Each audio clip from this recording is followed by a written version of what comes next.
Hello, good morning mga ka-babe! Welcome back to my YouTube channel. For today's video ay i-flex ko lang po or ipakita ko lang po sa inyo yung mga tanim kong gulay.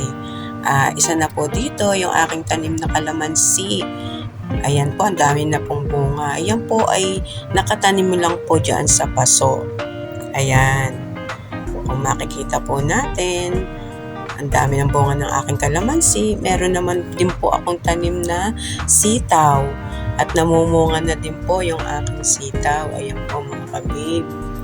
Sa pasulan din po siya nakatanim. Ayan. At may bunga na rin po yung aking tanim na sitaw. Nakakatuwa po mga kabib. Diba? Pag nakita nyong namunga na ang inyong mga tanim na gulay. O diba? And pakita ko din po sa inyo yung aking tanim na upland kangkong. Ayan po, yung aking upland kangkong. Makikita nyo, ang lago po ng aking kangkong na tinanim. Dito lang din po yun sa paso. Kasi nga mga kababe, wala po kaming space or lugar na pagtataniman. Kaya mas ninais ko na lang din po na itanim ito sa mga paso. At mabubuhay din naman po yan. Basta talagaan lang po natin sa dilig. At syempre yung sunlight, yun po talaga yung madaling makabuhay ng mga tanim nating gulay. Ayan po mga kababe, tingnan nyo ang aking upland kangkong. Ang lalaki na at ang tataas, ang lago pa. Ayan, ang sarap pong magtanim ng gulay mga kababe dahil malaking tulong po ito sa ating pangkabuhayan or sa pang-personal na gamit sa mga bahay. Ayan, meron pa rin po ditong bunga yung aking tanim na sitaw. Ayan, at linagyan lang din po ni babe ng steel matting para po may pagkapitan yung aking tanim na sitaw. Ayan mga kababe. Hi, good morning. Mamimitas ako ngayon ng mga kalamansi. Ayan, kasi hinog na. Mamitas tayo ng kalamansi. Dito lang natin gupitin sa may tangkay para magbunga ulit siya. Ayan po. Ay!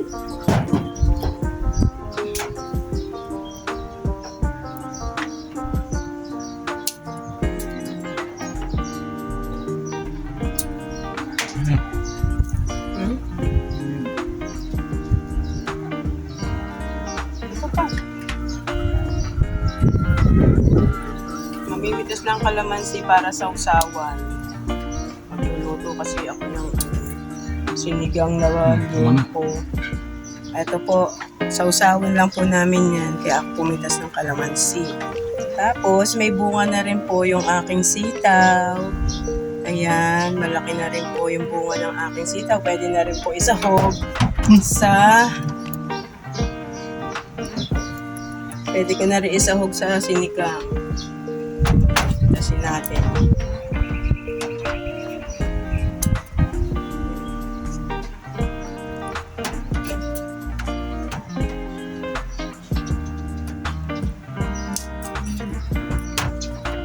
Ayan po.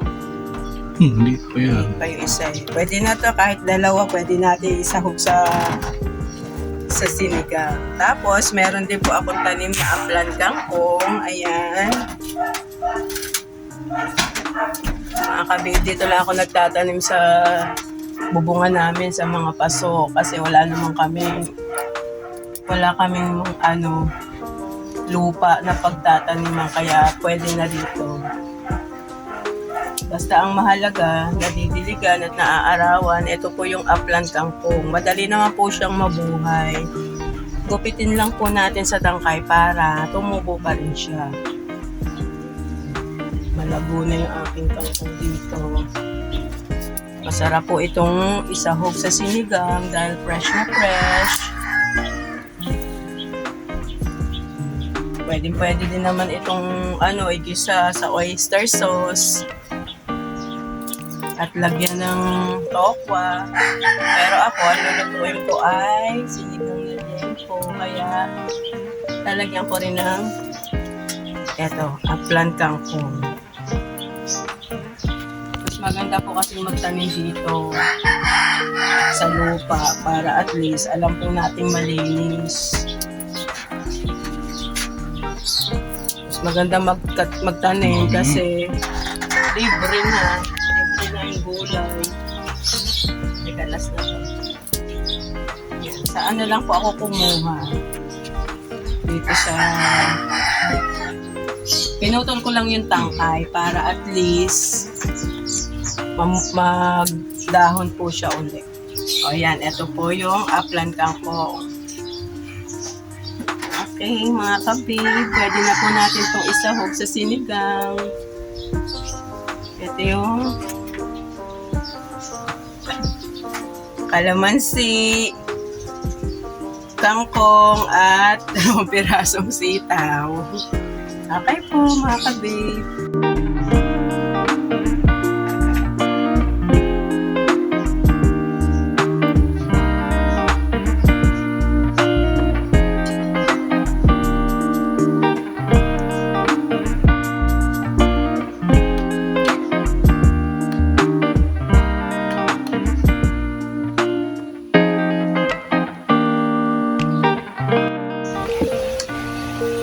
Ito po yung kangkong na pinitas ko kanina sa aming bubong.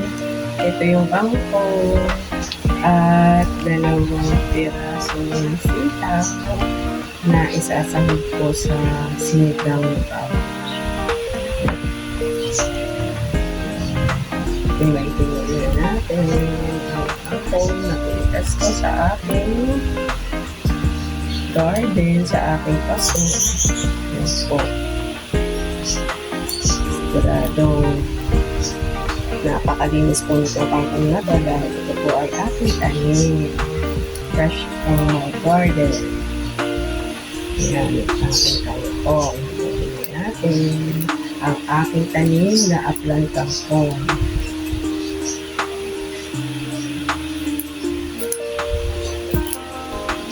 Po mga kabib, yung nahimay ko na kangkong, yung tanim ko po, na upland kangkong.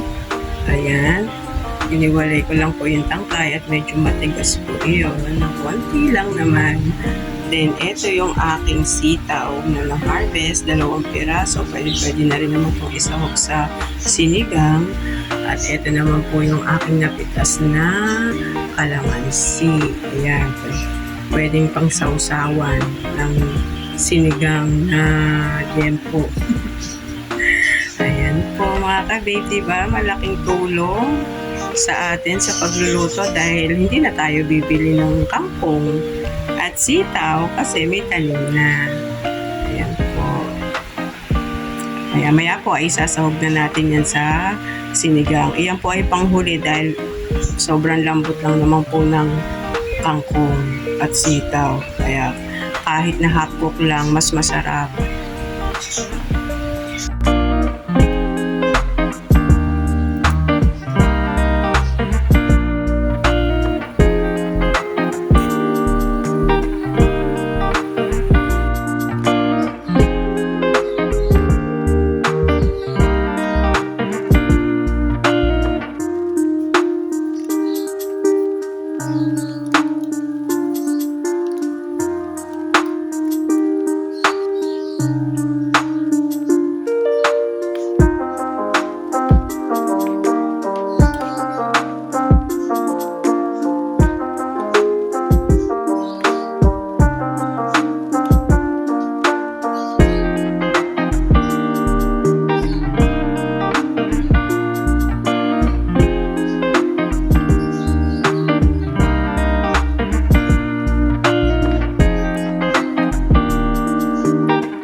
Ayan po mga ka-babe, at naluto na nga po yung aking sinigang na liempo with matching kangkong and sitaw from my garden.